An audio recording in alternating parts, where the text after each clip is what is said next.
그러면은 수업을 하도록 합시다. 쉽게 나갑시다. 자, 돌림힘 토크라고 나왔는데 우리 이제 이거 한번 생각해봐. 우리가 중학교 때 뭘 배웠냐면은 2를 배웠거든. 힘 곱하기 이동거리다. 그래서 내가 어떤 애한테 힘을 줬더니 힘의 방향으로 움직여줘야 돼. 그래서 뭐가 붙는 거였지? 코사인 세타가 붙는 거였었죠. 그리고 이런 것들이 뭐 뒤에서도 나오지만은 이렇게 한번 생각을 해보도록 해. 예를 들어서 이런 시소가 있다라고 한번 따져보도록 합시다. 이런 시소가 있는데 내가 얘를 고재식에 어디다 썼었냐면은 물건을 들어올리는 데 썼단 말이지. 얘가 이렇게 있는데 여기에 이만한 돌이 있는 거야. 여기에 돌이 있다라고 얘기한다면은 예를 들어 시소야. 그럼 얘가 여기에 이렇게 타면 되는 거잖아. 타면 어떻게 돼? 내가 더 무거우면 내려가고 돌이 위로 올라가는 시스템이야. 만약 돌하고 내가 무게가 같다라고 얘기를 한다면은 내가 여기에 이렇게 있었을 때 돌은 여기에 있을 겁니다.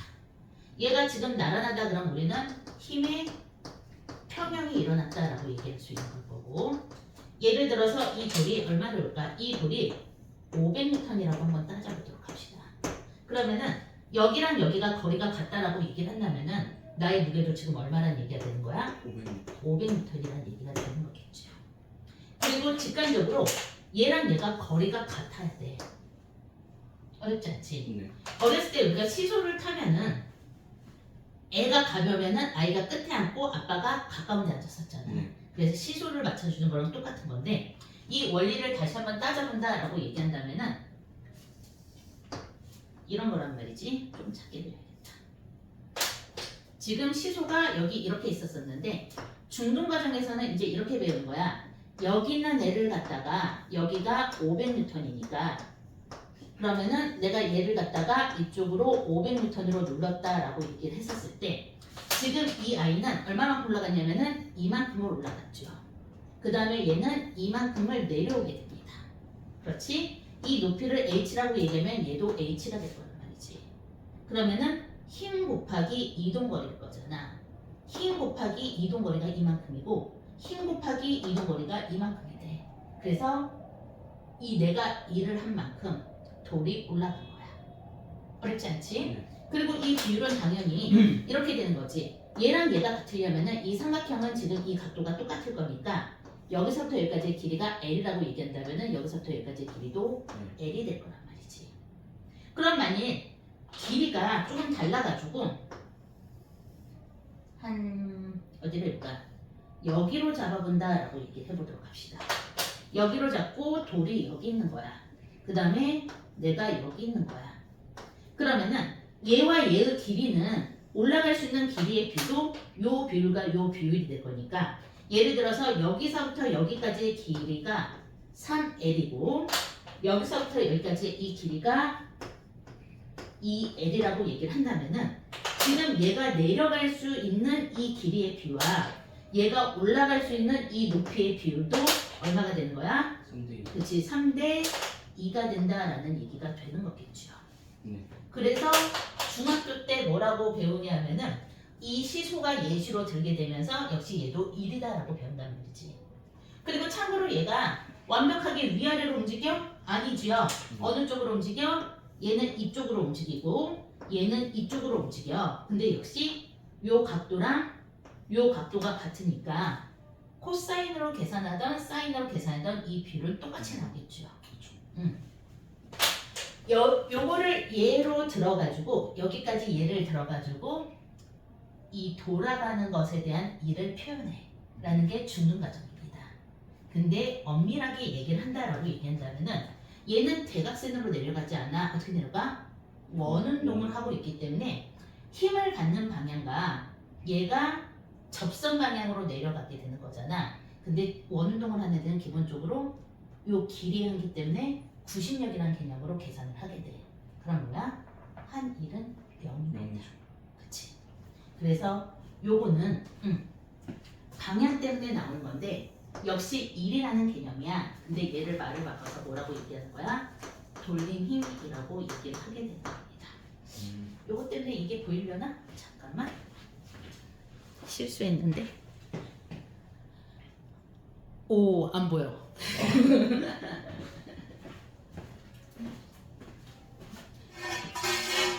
준호가 이따가 필기할 때 어려울 수 있기 때문에 이 길이가 3대2면은 이 내려가는 길이의 비율도 3대2로 간다라는 얘기를 설명한 겁니다.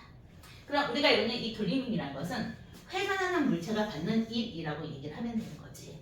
그러면은 역시 힘 곱하기 이동거리야. 근데 힘은 뭐냐면은 회전하고 있으니까 접선 방향으로 작용하는 힘입니다. 방향으로.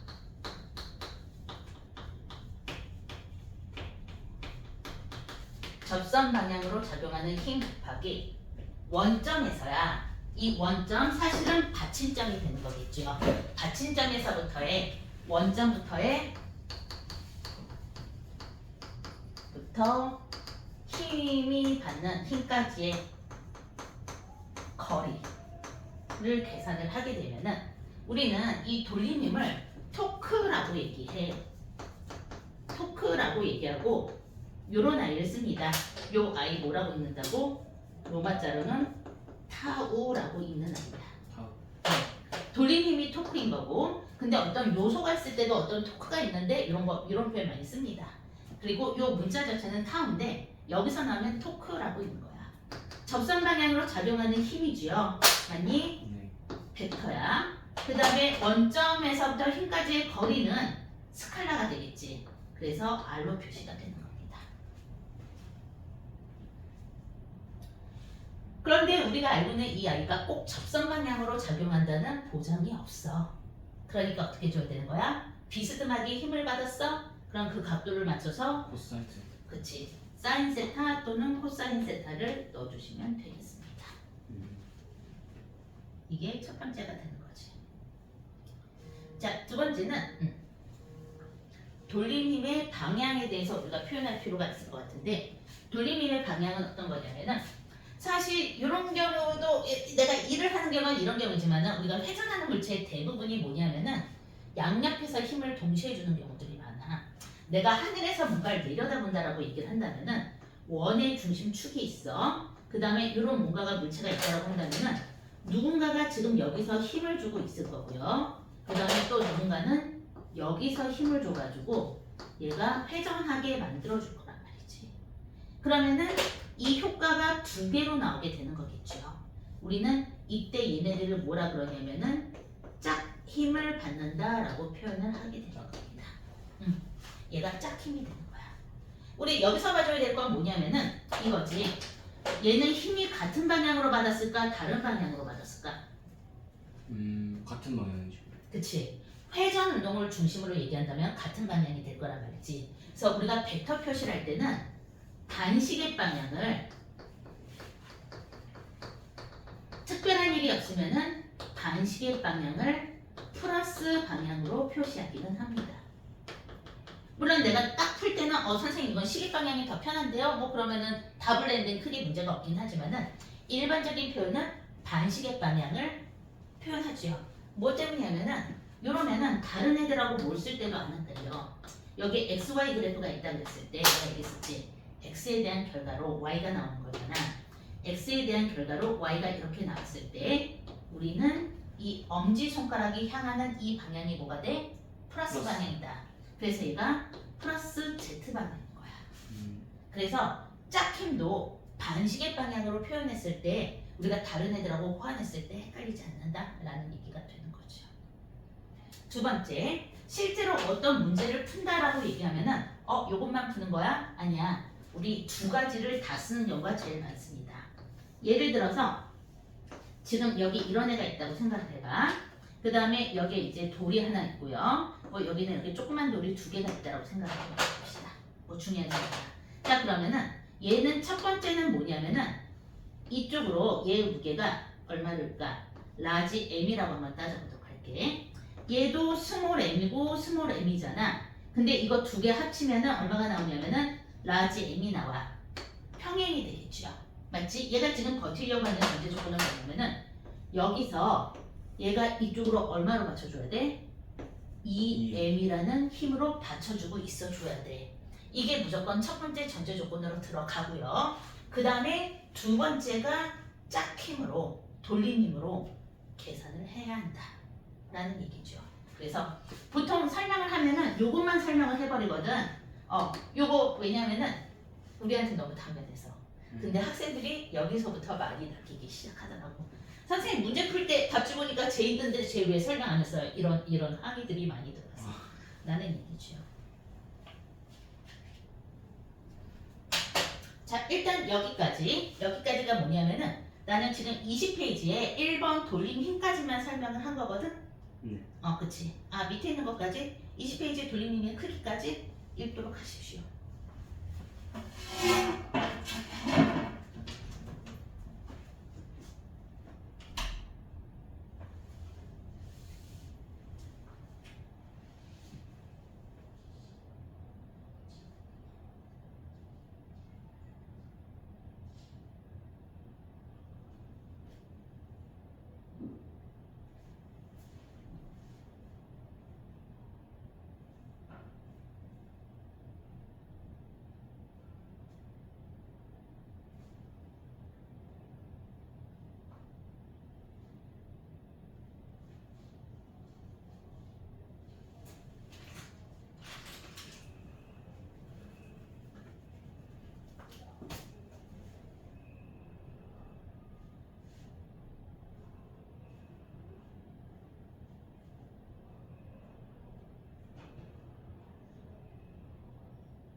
어려운 얘기는 벌써 같고, 그치? 네.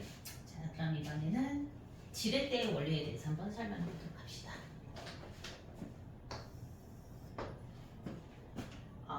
우리가 일의 원리라는 얘기가 나와. 뭔지 아니? 아니요, 잘 모르. 오케이. 인간이 도구를 사용하는 이유는 도구의 사용 이유는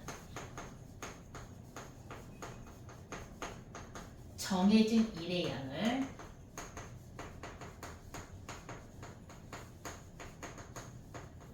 편하고 쉽고 빠르고 대량으로 정해졌는데 대량이라는 표현이 이상한가? 편하고 쉽고 빠르게 정해진 일의 양을 일을 하다인 거지 빠르게 하기 위해서다.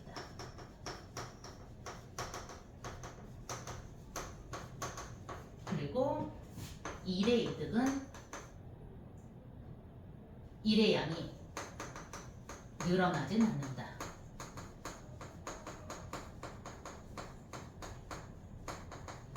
라고 정의가 되어 있습니다. 내가 봤을 때 확실한 뻥이야.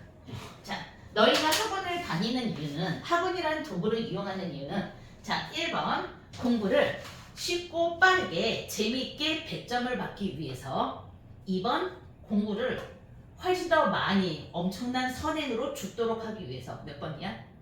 2번. 그치 2번이지. 그런데 교과서에는 이렇게 뻥을 치고 있습니다. 여러분들이 학원에 다니는 이유는 딱 100점만 받으면 돼. 쉽고 빠르고 편하게 하기 위해서. 무슨 말인지 알겠지? 그래서 여기서 학생들이 제일 많이 낚인 게 그거야. 일을 더 많이 하지 않을까요? 라고 얘기하는데 예를 들어서 내가 신발이 10컬레가 필요해. 우리 집 가족이 10명이란 말이지. 그러면은 신발 10컬레를 어떻게 하면 쉽고 빠르고 편리하게 위해서인가를 위해 도구를 사용하지 100컬레를 만들어서 90컬레를 팔기 위해서는 절대 아니다. 라고 정의가 미리 나와져 있는 거야. 그러면서 이것을 설명하기 위해서 가장 편리한 도구로 3개가 나오게 되는데 첫 번째가 누구냐면은 지뢰고요. 그 다음에 두 번째가 누가 나오냐면은 빗면이 나오고 그 다음에 세 번째로 나오는 게 도르래가 나옵니다. 얘는 인류 역사상 가장 위대한 도구가 아니라 일의 원리를 표현하기에 가장 편리한 도구 3가지입니다.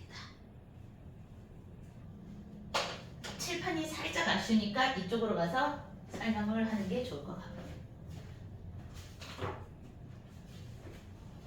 그래도 칠판이 넓으니까 확실히 좋긴 좋다. 그니까요. 저기는 그치. 쓰고 지우고 쓰고 지우기 좀 많이 가봤지.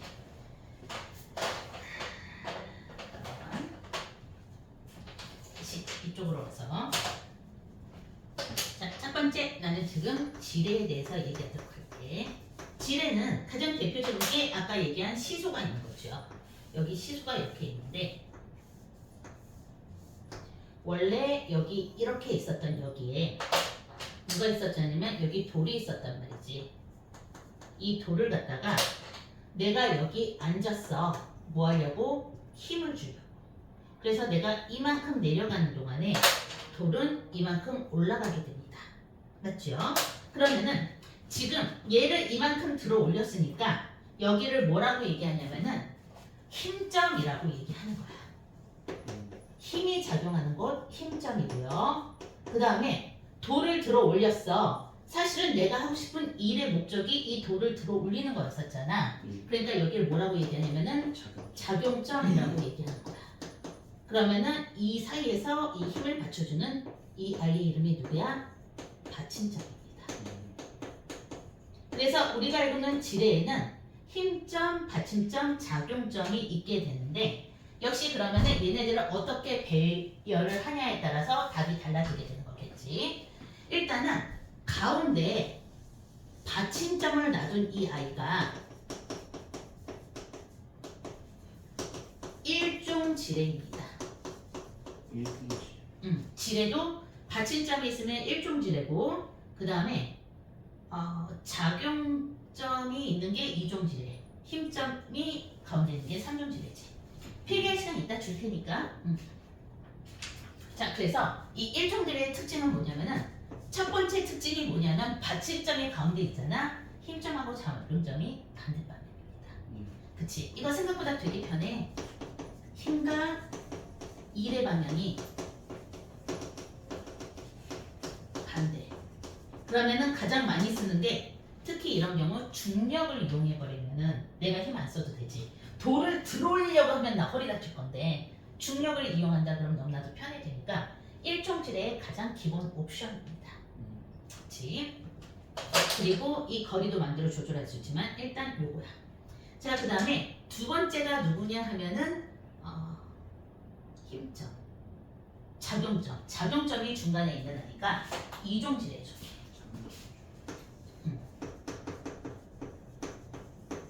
이 작용점이 중간에 있는 애가 이종지뢰에 속하는데 가장 대표적인 애가 누가 있냐면은 병따개. 여기 선생님이 너무나도 사랑하는 콜라가 있어. 사실은 소주지만은 이렇게 교육상 그러면은 알다시피 우리가 알고 있는 병따개가 이렇게 생겼을 거잖아. 그렇죠. 그치? 마음의 눈깔로 봐. 마음의 눈깔로. 마음의 눈깔로. 그러면은 얘 원리가 어떻게 되냐면은 잘 봐봐. 얘 원리는 뭐냐면은 여기가 빵 하고 터지는 작용점인 거잖아. 그렇지요? 빵 하고 터졌을 때 전제 조건은 뭐냐면은 여기서 버텨줘야 돼. 얘가 받침점입니다. 그렇지? 그 다음에 나는 여기서 이쪽으로 들어 올렸어. 그럼 받침점은 사실 이쪽으로 힘이 이렇게 내려가는 거지. 여기가 누구야? 힘점이란 말이지. 그럼 적용 좀 해줘. 그치? 그럼 내가 아까 시소를 그려줬을 때 지워가지고 아까 무슨 얘기를 했었냐면은 무슨 색을 써야 돼? 여기서부터 여기까지의 거리 비율 대 여기서부터 여기까지의 거리 비율이었었단 말이지. 그게 이 높이의 비율이었었잖아. 기억나지? 마찬가지로 여기 누구야? 받침점을 중심으로 얘기하면은 받침점과 힘점까지의 거리가 이만큼이야. 그리고 받침점과 작용점까지의 거리는 요만큼밖에 안 되니까 작용점에서는 거리가 짧아. 그러면은 힘의 세기는 커지지요. 그렇죠. 그 다음에 여기서는 거리가 길어. 작죠. 그렇지. 그러면은 힘의 세기가 작으니까 적은 힘으로 그렇지. 큰 힘이 됐어. 무조건 받침점이 끝에 있고 작용점이 가운데 있으니까 효과가 크겠죠. 그래서 이종질의 특징은 뭐냐면은 그치? 작은 힘으로 큰 힘을 낼 수 있다. 그래서 힘의 이득이 크다라고 나오는 거야. 이해갔지? 네. 그 다음에 3종질에는 핀셋 같은 게 있습니다. 3종질에는 힘점이 가운데 있는 거지. 그러면은 얘를 갖다가 3종질에라고 얘기를 하게 되는데 예시로는 젓가락이나 핀셋 같은 거 생각하면 돼. 우리가 알고 있는 핀셋을 생각한다라고 얘기한다면은 이렇게 생겼잖아. 그렇죠. 이렇게 생겨서 내 손가락이 어디야? 내 손가락이 가운데 들어가. 그러면은 얘도 가색으로. 이 가운데에 내 손가락이 들어가니까 여기서 힘이 들어갑니다. 그럼 뒤가 엎어지게 된다. 그치? 얘는 누구야? 받침점. 진짜. 그 다음에 여기가 내가 알고 싶어하는 목표물이 있어. 여기가 그치? 작용점이죠. 핀셋으로 젓가락으로 쌀알을 하나 잡을 수 있는 거잖아. 쌀알 한 개. 가능하죠. 손가락으로는 불가능하죠. 어렵지. 그치? 굉장히 어렵지. 그래서 이 삼종질에는 생각해봐. 쌀알토를 들기 위해서 힘 많이 쓴다. 힘의 선호가 엄청난데 어디에 쓰이냐면은 섬세한 작업에 쓰이는 거야.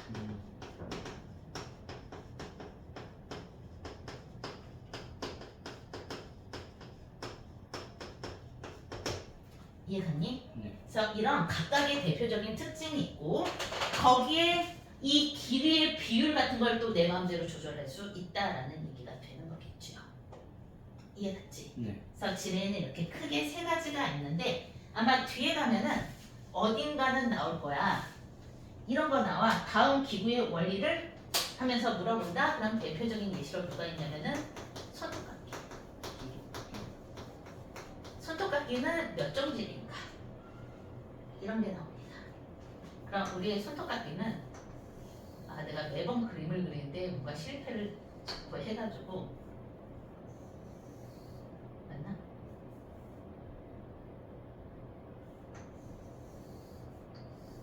일종질이 아니고 여기가 또 여기가 쪽인가? 이런 식으로 이렇게 돼 있지. 네. 대충 뭐 그랬는지 알겠지? 네. 그러면은 얘의 특징은 뭐냐면은 일단 내가 여기에다가 힘을 준단 말이지. 네. 여기에다 힘을 주면은 여기가 버텨주면서 여기가 세게 눌러버립니다. 여기가 작용점이야. 거기가 힘좀 아니고 작은 받침점이. 그치. 그럼 얘가 누구란 얘기야? 받침점. 얘가 그치. 얘가 받침점이라는 얘기가 되니까 지금 요 거리를 보면은 알겠지만은 얘는 거리 비율도 잠깐만 맞나? 조금 애매하게 내가 방향이 반대라고 얘기를 했잖아. 근데 여기서 한 번 더 회전이 돌아가가지고 얘를 내리면은 여기가 눌려버려. 그렇죠. 여기가 뭔지는 알겠지. 네. 그래서 얘의 경우에도 일종질에 속합니다. 맞네요. 얘가 일종질에 속하는데 그럼 봐봐. 여기서는 여기에 힘이 들어간 거야. 그치? 네. 여기에 힘이 들어갔는데 여기가 받침점인 거고 전기 그치. 선점지. 여기가 작용점이잖아. 네. 그렇지. 그래서 여기가 3종 지뢰가 되는 거야. 그래서 우리의 손톱깎이는 일단 여기에 1종 지뢰를 집어넣어서 힘을 극대화시켜 준 다음에 여기서 힘은 왕창 손해를 보지만은 섬세한 작용을 할 수 있도록 이런 식으로 나오게 됩니다. 옛날에 8차과 7차 교육과정에는 중학교 때도 지뢰가 나왔었거든. 하나만 나왔어. 그러면은 다음 몇 종 지뢰니까 예를 들어 낚싯대가 나와. 그럼 얘는 1종 지뢰의 원리를 이용한 낚싯대가 있고 2종 지뢰의 원리를 이용한 낚싯대가 있고 이런 식으로 되게 간단히 나왔다 그러면은 지금 물리 2로 들어왔잖아. 그럼 지뢰 여러 개가 합쳐져서 나오게 됩니다.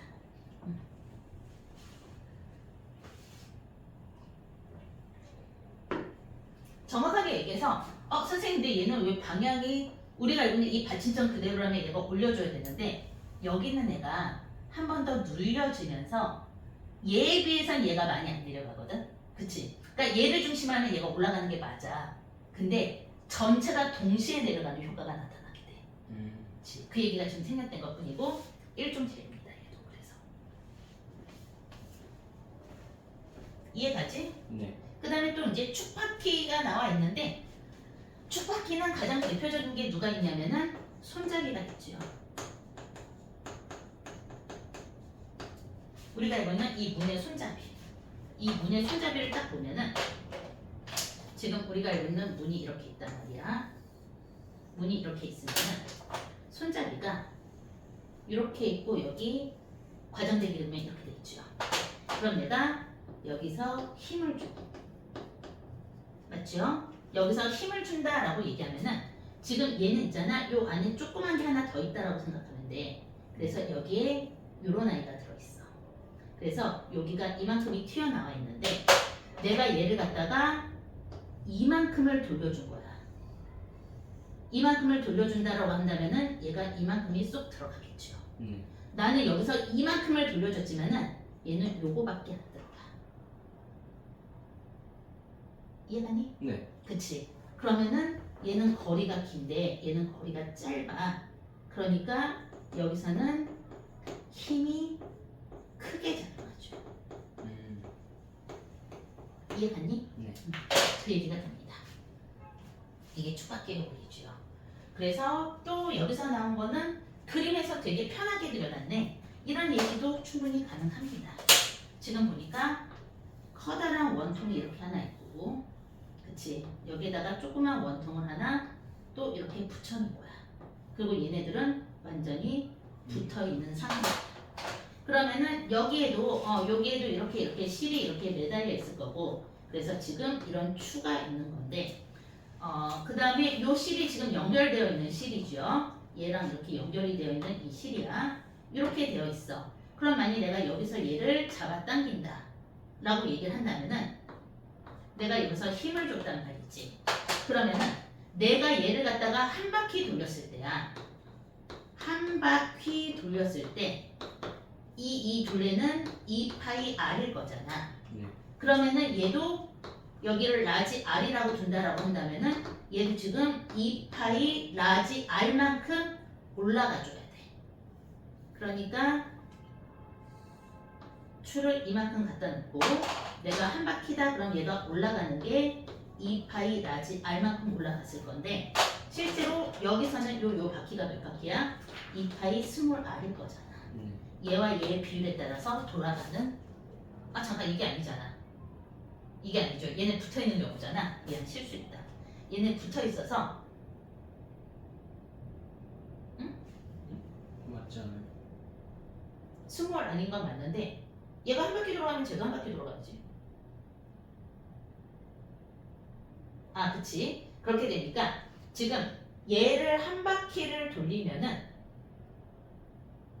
쟤도 한 바퀴가 돌아가기 때문에 힘이 더 세진다 이 얘기하고 있는 거구나 지금. 미안. 자 여기서는 얘네가 지금 여기가 붙어 있어. 그러면은 얘 한 바퀴 돌리면 얘도 몇 바퀴 돌아가? 그렇지. 한 바퀴 돌아가죠. 그런데 이쪽이 훨씬 더 짧아. 그치? 그러니까 어떻게 돼? 여기서는 힘이 크게 작동한다가 되는 거네. 그렇죠. 음. 이게 도르래 원래 아니에요? 그치? 그리고 얘를 갖다가 축바퀴라고 얘기하는 거야. 어. 그러니까 우리가 알고는 도로래 중에 하나로 축바퀴가 있다라는 얘기가 그대로 나와 있는 겁니다. 그리고 여기 이제 W가 나와 있잖아. W가 뭐의 약자가? 웨이트? 웨이트의 약자입니다.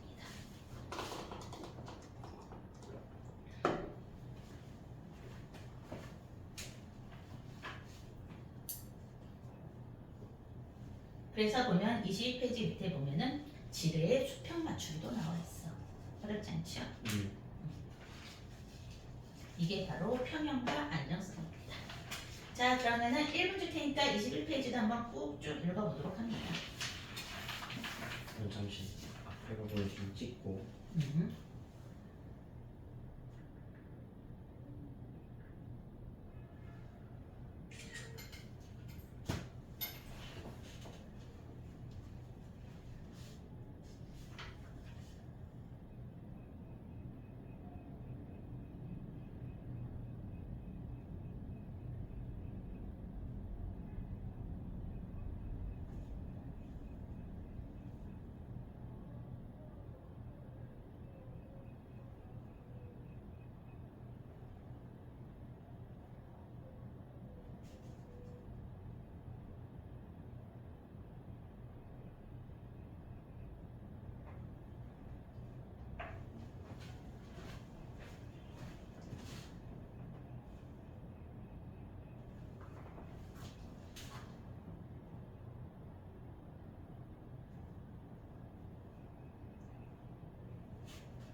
칠판 치워도 돼? 네.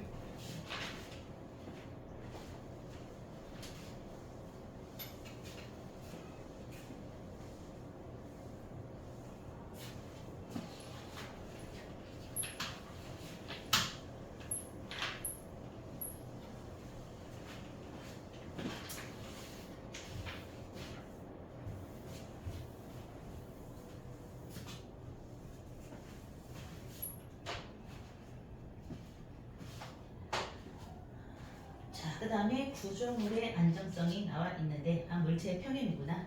23페이지. 우리가 아는 평형이라는 것은 합력이 0인 경우죠.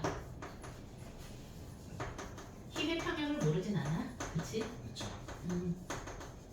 합력이 0이야. 정확해서 R자 힘이 그렇지 없는 상태인 거니까 결론을 얘기한다라고 얘기한다면은 관성입니다.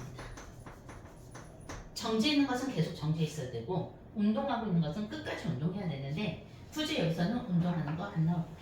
그렇지? 두 번째 우리가 알고는 무게 중심 정확하게 얘기해서 질량 중심이죠. 그런데 그 무게중심이나 질량중심이나 차이가 어차피 안 나니까 우리가 이거는 이 질량중심을 뭐라고 얘기하냐면은 center of mass라고 얘기하게 됩니다. 아, 저번에 했던 거. 무게중심은 뭐라고 얘기해? center of curve라고 얘기하게 되죠. 네. 그치? 어쨌든 이렇게 생각하면 돼. 어떤 물체가 있다라고 얘기를 해보자. 이런 물체가 있다라고 얘기한다면은 이 물체의 무게중심은 X축의 성분과 Y축의 성분으로 나눠줘야 돼. 그래서 이 X축의 성분을 따져준다라고 한다면은 여기에 우리가 셀 수가 없을 만큼 엄청난 양의 입자들이 있을 거라고 얘기하잖아. 그치? 이 엄청난 양의 이 입자들이 있을 거란 말이야. X축 쪽에. 그것에 대한 딱 중간값이라고 생각하면 되는 거지. 예를 들어서 요거 말고 이렇게 한번 보봅시다. 이런 아이가 있다라고 한번 생각해 보도록 합시다. 이런 아이가 있다라고 한다면은 여기서는 입자를 좀 크게 그린다라고 얘기를 한다면은 만약 얘네만 있다라고 얘기를 한다면은 중간값은 이쪽의 세 개, 이쪽의 세 개에서 딱 여기가 중간값일 건데 그렇겠지. 이 X축의 개수를 세어보면 여기는 하나밖에 없는데 여기는 하나, 둘, 셋, 넷, 다. 셋, 넷, 다. 맞니? 네. 그러니까 우리는 얘네들을 X축의 요 아이들을 다 세워줘야 되는 거지. 다 세면은 중간값이 한 여기서 나올 것 같아. 얘를 기준으로 얘기를 했었을 때 이쪽에 있는 X축의 모든 개수값과 이쪽에 있는 모든 Y축의 개수가 똑같아. 그러니까 X축의 개수가 똑같아야 돼.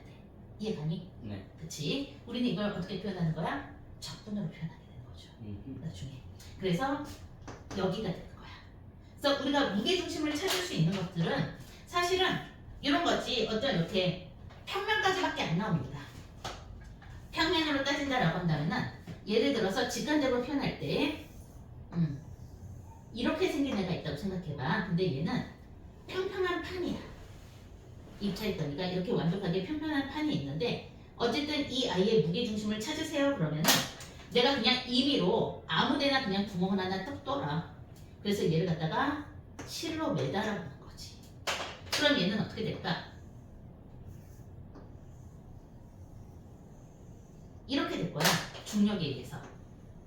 그냥 놔두면. 맞니? 그렇죠. 이렇게 되면은 나는 얘를 갖다가 어떻게 쭉 이렇게 선을 그어보면 돼. 그 다음에 또 임의로 아무데나 구멍을 하나 뚫어주는 거야. 이번엔 여기를 뚫어보도록 할게. 역시 얘를 갖다가 실로 매달아 봅니다. 그러면 얘는 이번에는 한 이쯤 되려나? 그치? 왜냐면은 실을 이쯤에다 매달았으니까.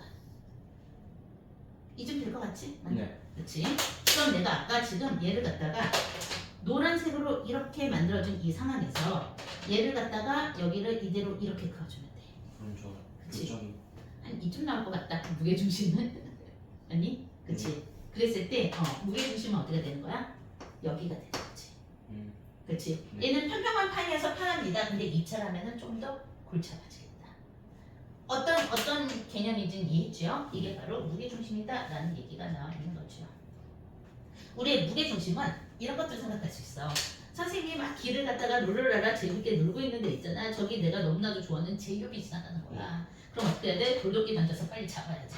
사냥해야지. 그래서 내가 제이홉 하면서 돌도끼를 던졌단 말이지. 얘를 휙 집어 던지면은 얘가 이제 이 돌도끼가 이렇게 쭉 포물선으로 날아가게 되는데 빙글빙글빙글 돕니다.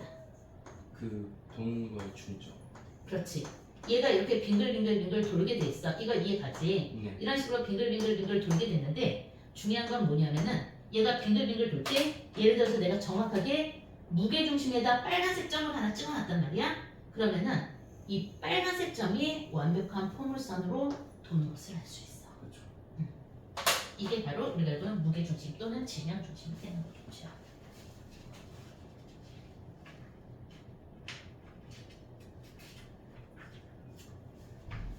자, 24페이지에 보면 이제 구조물의 안정성이라는 게 나와 있는데 받침점에 대한 얘기가 되는 거야. 그런 거지. 예를 들어서 이런 상자가 있다라고 생각을 해보도록 할게. 이런 상자가 있는데 내가 얘를 갖다가 조금 높은 데서 밀었어. 내가 얘를 갖다가 밀었단 말이지. 그러면 얘가 조금만 움직여볼까? 이만큼 내려갈 수도 있고요. 내가 살짝 밀었어. 살짝 미니까 이 정도 덜컹하다가 어떻게 될까? 제자로 돌아올 거야. 그렇죠. 근데 내가 만약 얘를 갖다가 이만큼을 밀었어. 넘어지지. 그치? 그 기준이 무언가 하니 이렇게 땅이 이렇게 있을 거잖아. 그러면은 여기가 뭐가 되는 거야? 얘가 받침자인 거야. 여기가 받침자일 때 이 아이의 무게중심은 여기 있었단 말이야. 아, 무게중심이 받침점을 넘어가는 순간 넘어지는 거야. 그렇지. 그러니까 얘는 여기 있기 때문에 내가 손을 뗀 순간에 힘을 이쪽으로 받았잖아. 그러니까 돌아오는 거고 얘는 힘을 이쪽으로 받으니까 넘어가는 거야. 아, 이게 안정성에 대한 얘기가 됩니다.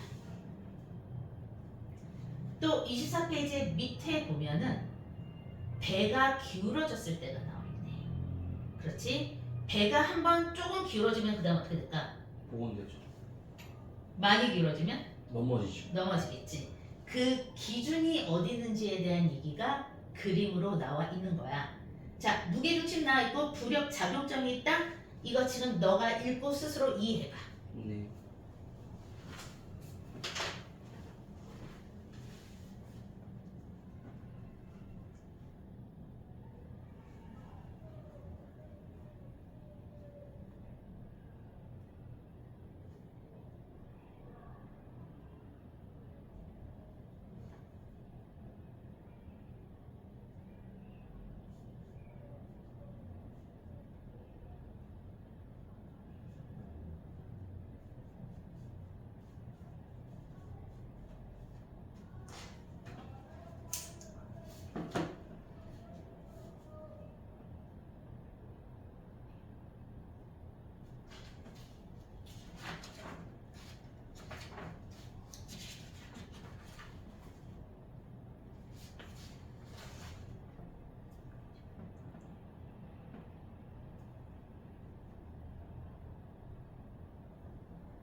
그렇죠.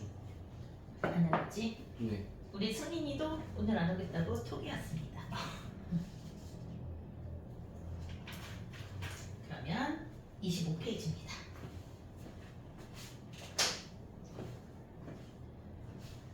구조물의 안정성 하면서 나와 있는데 일단은 그림을 보도록 합시다. 타워 포크레인 한번 보도록 하자. 여기 포크레인이 하나 있는데 여기에 좀 있고 여기에 엄청 무거운 라지 M이 이렇게 걸려 있을 거고요. 그 다음에 여기는 스몰 M이 걸려 있는 상황입니다. 그럼 우리가 첫 번째 가져야 될 게 뭐냐면은 봐봐, 스몰 M까지의 거리는 여기서부터 여기까지야.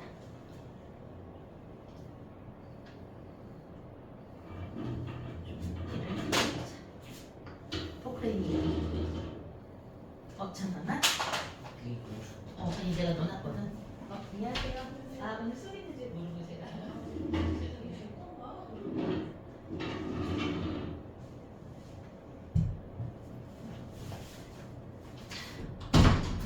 일단은 거리 R이 여기서부터 여기까지야. 무게중심 여기 스몰 M입니다. 여기서는 어쨌든지 간에 얘가 기울어져 있을 수는 있거든. 여기가 무게중심이 안 맞으면은. 하지만 어쨌든 여기 걸려 있잖아. 그러니까 여기서부터 여기까지가 R이 되는 거지. 네. 얘가 여기가 R1일 거고요. 여기가 R2입니다. 그 다음에 여기서부터 여기까지가 관건이야.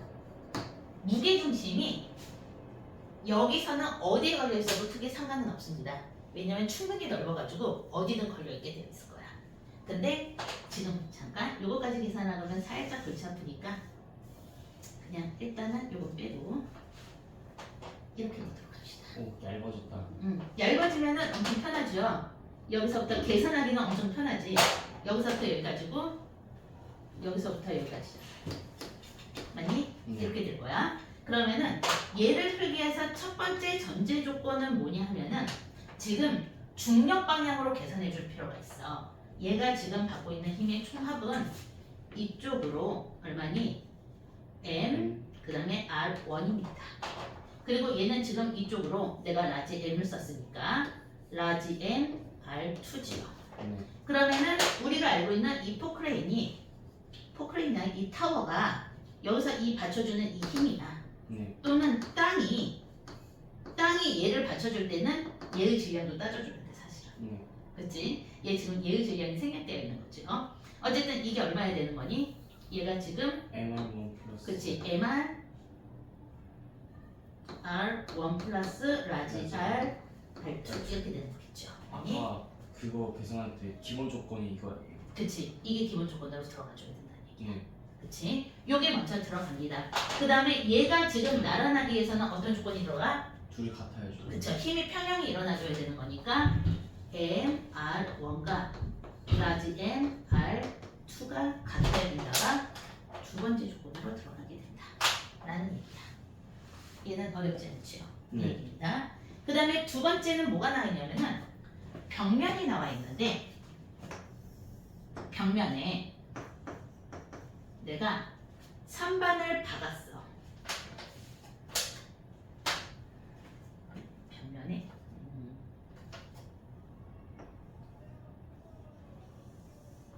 이런 선반을 박았다라고 한번 따져보도록 합시다. 그럼 무조건 X축과 Y축으로 나눠가지고 우리가 확인할 필요가 있는 거거든. 그러면은 첫 번째는 뭐냐면은 이 선반의 무게가 스몰 m이라고 했을 때 누구니? 이 무게중심이야. 맞니? 이 무게중심으로부터 이렇게 내려가니까 여기서부터 여기까지를 갖다가 R1이라고 두면은 얼마를 잡아줘야 되는 거야? M, R1이 아래로 내려가려고 하고 있는 중입니다. 그렇죠. 그럼 얘는 별 얘기가 없으면 아래로 내려가려고 하니까 받침점이 누가 되는 거니? 여기가 받침점이 되는 거야. 네. 그 다음에 내가 얘를 선반을 딱 붙였단 말이야. 그럼 선반이 얘를 이쪽으로 미는 만큼 얘가 버텨줘야 되는 힘이 작용한다라는 얘기가 되는 거겠지. 맞지? 이 버텨주는 힘이야. 얘를 못이 여기에 박혀 있느냐 여기에 박혀 있느냐에 따라서 달라지는 겁니다. 만약 이 선반을 내가 못을 여기에 박아놨다라고 한번 따져보도록 합시다. 못을 여기에다 박았다라고 얘기를 한다면은 지금 여기서부터 여기까지의 이 거리가 얼마야? R2가 되는 거지. 그 다음에 못이 박혀 있잖아. 맞니? 박혀 있는 이 힘의 방향이야. 이 힘의 방향을 뭐 이쪽을 플러스로 잡든 이쪽을 플러스로 잡든 얘가 F가 되는 걸 거란 말이지. 네. 그러면은 얘가 버텨주기 위해서는 FR2가 지금 누구랑 같아져야 되는 거야? 최소한 얘보다 크거나 같아야 돼. MR1보다는 크거나 같아야 얘가 버텨준다. 그렇죠. 라는 얘기가 나와 있는 겁니다. 그것도 비슷한 논리예요. 쟤랑 그 뭐냐 그 저희 뭐 대교 건널 때 위에 와이어 걸려 있잖아요. 지금 보면은 25페이지에 오른쪽 그림 봐봐. 선반의 안정성이 나와 있죠. 네. 나는 지금 기본을 얘기해 준 거고 여기서는 그 FM을 갖다가 선반 꼭대기에 잡아놓은 것 뿐입니다. 이해갔죠? 네. 그럼 이 밑에 있는 것들은 너가 다 확인할 수 있어줘야 되는 거니까 지금부터 25페이지까지 완벽하게 읽고요. 사실 선반의 안정성은 책을 여러 번 읽어봐야 이해할 수도 있을 것 같은데 너는 그냥 한 번에 이해할 것 같아. 예제 문제까지 다 풀어보고요. 네. 그 다음에 잠시 10분 쉬도록 합시다. 네. 일단 그거 이해하고 네. 일단 숙제는 네. 이 개념 확인 문제 내용 꼼꼼하게 읽고 개념 확인 문제가 필수입니다. 네. 근데 그렇지? 그 다음에 비법 특강 당연히 얘기해야 될 거고 그 다음에 대표 자료 분석까지야.